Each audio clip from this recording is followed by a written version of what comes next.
আসসালামু আলাইকুম। আজকে নিয়ে এলাম রসগোল্লা রেসিপি, যেটা খেয়ে আমি নিজেই মুগ্ধ হয়ে যাই। মিষ্টি বানানোর জন্য এখানে আমি নিয়ে নিয়েছি 1 লিটার দুধের ছানা। ছানার একটা পানিগুলো আমি একটু মুছে নিচ্ছি। কিভাবে পারফেক্ট ছানা তৈরি করবেন এটা পরে ভিডিওতে দিব। এখন একটি বাটিতে আমি নিয়ে নিচ্ছি 1 টেবিল চামচ গুঁড়া দুধ, ময়দা 1 টেবিল চামচ, চিনি দিয়ে দিচ্ছি 1 টেবিল চামচ, সুজি দিয়ে দিচ্ছি 1/2 টেবিল চামচ। এখন দিয়ে দিচ্ছি 1/2 টেবিল চামচ কর্নফ্লাওয়ার। এখন দিয়ে দিব 2 চিমটি পরিমাণ বেকিং পাউডার এবং সেই সাথে দিয়ে দিব 1 চিমটি পরিমাণ এলাচ গুঁড়া। সব কিছু দিয়ে একটু মিশিয়ে নিচ্ছি। মিশানো হয়ে গেছে। এখন আমি দিয়ে দিব 1/2 চা চামচ পরিমাণ তেল। এটা দিয়ে এখন খুব ভালোভাবে ডোটাকে মাখিয়ে নিতে হবে যাতে কোনো লাম্পস না থাকে। ভিডিওটি স্কিপ করে দেখবেন না, তাহলে আপনাদের মিষ্টি ভালো হবে না। মিষ্টি বানানো খুবই সহজ, আবার খুব কঠিনও। ছানাটিকে এখন আমি ভালোভাবে মেখে নিব। খুব জোরে জোরে মাখবেন না, আস্তে আস্তে সুন্দরভাবে মেখে লাম্পসগুলো ভেঙে দিবেন। আমার রেসিপি ভালো লাগলে লাইক, কমেন্ট, শেয়ার করে আমার পাশে থাকবেন। এখন আমি রেডি করে রাখা উপকরণগুলো এখানে ঢেলে দিচ্ছি। এখন এটা দিয়ে ভালো করে আবার মাখিয়ে নিতে হবে যতক্ষণ না চিনিটা গলে যায়।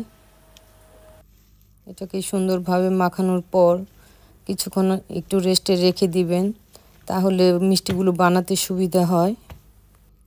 আমি মিষ্টি বানানোর একদিন আগেই ছানাটা রেডি করে ফ্রিজে রেখে দিই, তাহলে মিষ্টির বলগুলো বানিয়ে নিতে সুবিধা হয়। ছানা যদি ভালো হয় তাহলে মিষ্টি অনেক পারফেক্ট হয়। মিষ্টি বানানোর জন্য শিরা রেডি করে নিচ্ছি। এখানে দিয়ে দিচ্ছি 4 কাপ চিনি এবং দিয়ে দিব 4 কাপ পানি। প্রথমে একটি ঘন শিরা তৈরি করে নিব, পরে আস্তে আস্তে মিষ্টি বানানোর সময় ফুটন্ত গরম পানি দিব। শিরাটা বলক আসতে থাক, ততক্ষণে আমি মিষ্টির বলগুলো বানিয়ে নিই। এখানে আমি 15-16টি মিষ্টির বল তৈরি করে নিয়েছি। শিরার বলক এসে গেছে। এখন আমি মিষ্টিগুলো ছেড়ে দিব। মিষ্টির বলগুলো খুব স্মুথ করে বানিয়ে নেবেন, না হলে শিরাতে দিলে ফেটে যাবে। সবগুলো মিষ্টির বল ছেড়ে দিয়েছি। এখন আমি হাই হিটে ঢেকে রান্না করে নিব প্রায় 5-6 মিনিটের মতো। একটু পাতিলটা দুলিয়ে দিচ্ছি যাতে মিষ্টিগুলো একটু ঘুরে চ্যাপ্টা হয়ে না যায়। এখন আমি ঢাকনাটা খুলে হালকা হাতে একটু আস্তে আস্তে নেড়ে দিব। মিষ্টিগুলো উল্টিয়ে দিচ্ছি যাতে সব দিকে শিরা ভালোভাবে ঢুকে।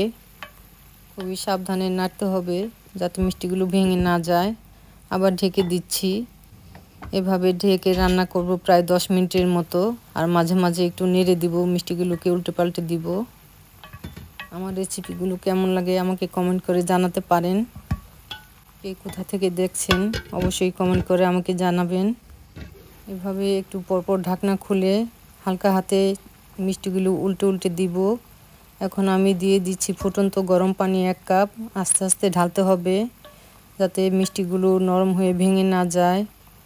এভাবে আস্তে আস্তে ঢালবেন, একবারে সম্পূর্ণ পানি দিয়ে দিবেন না, একটু একটু করে ঢেলে ঢেলে পানি মিশাতে হবে, ফুটন্ত গরম পানি।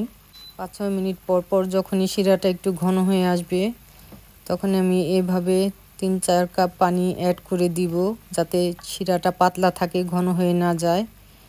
শিরা ঘন হয়ে গেলে মিষ্টির ভিতরে রস ঢুকবে না। এভাবে আমি মিষ্টিতে পানি দিতে থাকবো আস্তে আস্তে, আর রান্না করব, নেড়ে দিব মাঝে মাঝে।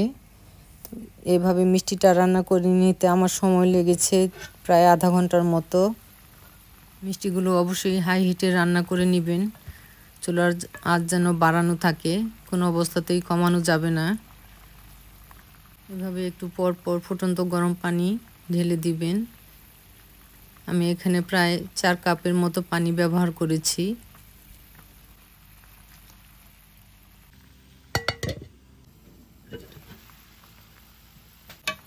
ফিরে আসলাম আধা ঘন্টা পর মিষ্টি হয়েছে কিনা তা বোঝার জন্য একটা বাটিতে ঠান্ডা পানি নিব। মিষ্টিটা এখন ছেড়ে দিব। যদি ডুবে যায় তাহলে বুঝতে হবে মিষ্টি হয়ে গেছে। আমার মিষ্টিটাও হয়ে গেছে। এখন তারপরেও আমি 5 মিনিট আরও জাল করে নিব। এখন আমি নর্মাল টেম্পারেচারে থাকা 1 কাপ পানি মিশিয়ে দিব, তারপর ঢেকে রেখে দিব সারা রাতের জন্য। ফিরে আসছি আবার পরদিন সকালবেলায়। এখন দেখি মিষ্টিগুলোর কি অবস্থা। এখন এই অবস্থা হয়েছে মিষ্টিগুলো দেখতে। তৈরি হয়ে গেল আমার তুলতুলে নরম মিষ্টি। বানিয়ে খাবেন, এভাবে বানিয়ে খেলে আপনাদের আর দোকান থেকে কিনে খেতে মনে চাবে না। খুবই স্বাস্থ্যকর, ঘরে বানিয়ে খেতে পারলে বাইরে থেকে মিষ্টি কিনে খাওয়ার প্রয়োজন নাই। নিজের হাতে বানানোর মিষ্টির মজাই আলাদা। এভাবে বানিয়ে অবশ্যই খাবেন। আমার চ্যানেলটি সাবস্ক্রাইব করতে ভুলবেন না। আমি চেষ্টা করব নতুন নতুন রেসিপি নিয়ে আপনাদের মাঝে হাজির হতে, আপনাদেরকে সুন্দর সুন্দর রেসিপি উপহার দিতে। আপনাদের লাইক, কমেন্ট, শেয়ার আমাকে অনুপ্রাণিত করে। ভালো থাকবেন, সুস্থ থাকবেন।